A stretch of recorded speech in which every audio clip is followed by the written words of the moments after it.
I was working with the Staten Island Advance, sending them press releases and photos. And in fact, when I sent them a press kit for our production of On the Town, Rich Ryan, who was the entertainment editor at the time, he called me up and he says, "How would you like to be the theater critic for the Advance?" And I was like, "Really?" Well, I tried it for about a year. Yeah.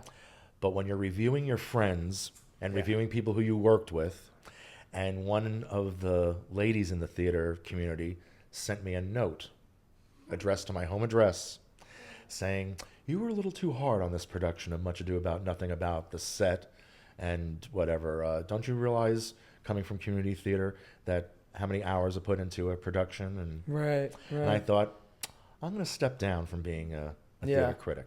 Yeah, well, that's always the hard part about like giving your opinion on anything is like you just never know. It's like even like, and this is something I'm very highly encouraging of, is the 9-block rule, 10-block rule, where like you don't, it's particularly if you didn't like a show on Broadway, you don't talk about it for 10 blocks. That's right. Yes. So it's like, I saw, there are plenty of times where I'll see a show and, whether it be with one of you guys and we'll both be like, "I think we feel similarly, but we'll talk about it in the car." You know what I mean? Sometimes you can't even talk about it on the subway because I see people talking about shows and they're holding the playbill that they just saw. And they're like, "I didn't think he was that great today." And what if an actor or an understudy from that show happens to be on the taking the same subway car back? Yeah, exactly. going uptown to downtown? Yeah, right, exactly.